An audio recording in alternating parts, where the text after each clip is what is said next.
오랜만에 중학교 동창을 만났다. 10년 만에 만난 친구라 너무 반가웠고 그간의 이야기를 듣느라 시간 가는 줄 몰랐다. 거하게 술에 취해 집으로 돌아가는 길에 학교 다닐 때도 유명했던 흉가를 지나가게 되었다. 10년 전 흉가가 그대로다. 당시에도 소문은 무성했지만 가본 적은 없었다. 많이 취하기도 했고 친구와 이야기하다 보니 그때 생각이 나서 흉가에 들어가게 되었다. 오늘은 달빛도 없어 주변이 어두컴컴하기만 할 뿐 아무것도 보이지 않는다. 휴대폰 액정에서 나오는 빛만이 의지될 뿐이다. 기역자로 된 거실을 지나 안방으로 들어가는데 갑자기 현관에서 인기척이 느껴졌다. 돌아보니 온몸이 피투성인 채로 허공에 떠있는 소녀가 서서히 다가오고 있었다. 친구는 소녀를 보자마자 황급히 방으로 들어갔다. 나 역시 반사적으로 친구를 따라 들어갔다. 너무 놀라 얼떨결에 방으로 들어갔지만 나갈 구석이 없다. 오래된 장롱이 보여서 일단 숨기로 한다.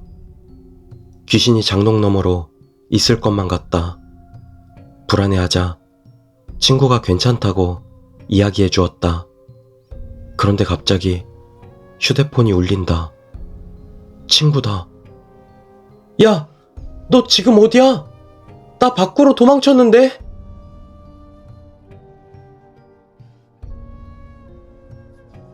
두 번째 이야기, 저승사자. 저는 원래 귀신의 존재를 믿지 않았습니다. 하지만 이 사건을 겪고 난 후 저는 아마 귀신이 있을 거라는 생각을 하게 되었습니다. 12년 정도 전의 이야기입니다. 저는 할아버지와 참 친하게 지냈었습니다. 3명 있는 손자들 중 막내였던 저에게만 유독 정을 주시고 예뻐해 주셨지요. 제가 고등학교 3학년이 될 즈음 할아버지의 몸 상태가 점점 안 좋아지셨습니다. 예전에는 가볍게 다니시던 거리도 숨이 차서 움직이지 못하게 되신 겁니다. 결국에는 매일 나가시던 노인정에도 못 가시고 집에만 누워 계시게 되었습니다. 담배를 많이 피셨기 때문인지 폐가 안 좋아지셨기 때문이었습니다. 어머니는 매일 일을 마치고 돌아오셔서 할아버지의 병수발을 드셨지만 할아버지의 몸은 나날이 말라갈 뿐이었습니다. 어느 날 야간 자율학습을 마치고 집으로 돌아오자 할아버지께서는 이미 돌아가 계셨습니다. 그런데 문득 그 전날 어머니께서 저에게 하신 말씀이 떠올랐습니다. 진아, 내일은 일찍 와? 저는 그 말을 듣고도 대수롭지 않게 넘겼었습니다. 하지만 뭔가 이상해서 장례식을 다 치른 뒤 어머니에게 그 이유를 물어봤습니다. 엄마, 그 이야기 왜 했던 거야? 알고 보니 어머니는 그 이야기를 저뿐만이 아니라 아버지께도 내일 하루는 어디 가지 말고 할아버지 곁에 있어달라고 하셨다고 합니다. 그런데 그 이유가 놀라웠습니다. 할아버지가 돌아가시기 전날 저녁이었다고 합니다. 어머니께서는 부엌에서 설거지를 하고 계셨다고 합니다. 참고로 싱크대는 할아버지 방문 바로 옆에 있습니다. 할아버지는 침대에 누워 발 쪽에 있는 TV를 보고 계셨다고 합니다. 그런데 갑자기 할아버지께서 어머니를 부르셨다는 겁니다. 예, 애미야.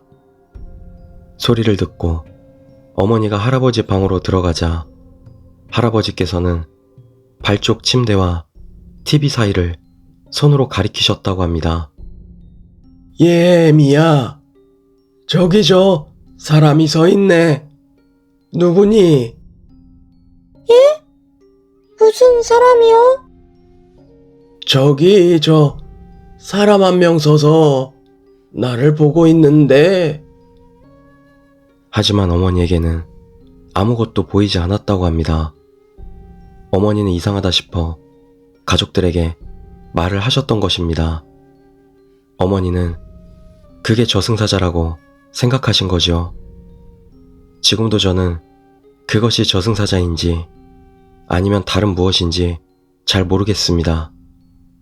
하지만 그 일 이후 저는 귀신의 존재를 부정하지 않습니다. 지금도 귀신 같은 것을 본 적도 없고 가위 같은 것에 눌려본 적도 없습니다. 하지만 그 사건을 생각하면 눈에 보이진 않지만 주위에서 우리와 함께하고 있을 거라는 생각이 드네요.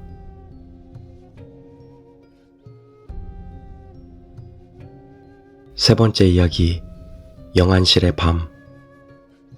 옛날 병원에서 야간 경비 아르바이트를 하던 시절 이야기다. 2명이서 교대에 가며 선잠을 자고 경비를 돌았다. 새벽 2시. 따로 잠을 자는 공간이 있는 게 아니라 환자들이 없는 병동에서 병실 하나를 빌려 쓰고 있었다. 그 병동 지하에는 영안실이 있어 조금 찝찝하기는 했지만 이미 꽤 익숙해진 무렵이었다. 선잠을 자는 건 깊이 잠들지 않는다는 것이다. 하지만 그런 와중에도 나는 꿈을 꾸었다. 내가 계단을 기어오르고 있었다.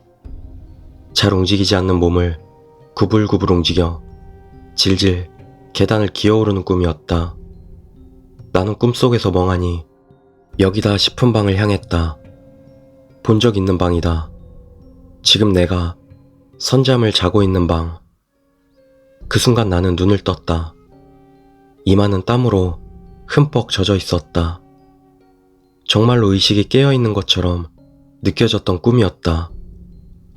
기분 나쁜 꿈을 꿨네. 조용히 속삭였다. 한시라도 빨리 사람들이 있는 곳으로 돌아가고 싶었다. 하지만 그날은 묘하게 피곤했던 탓일까?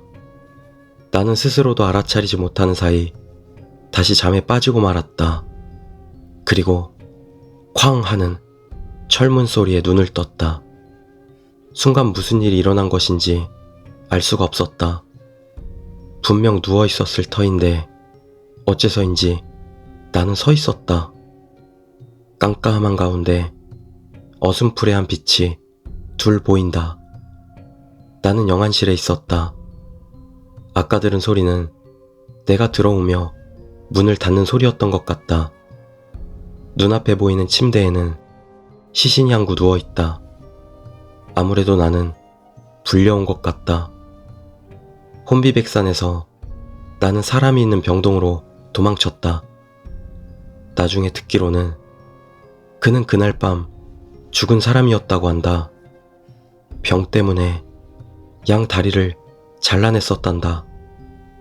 그러니 질질 기어서 나를 부르러 왔던 거겠지.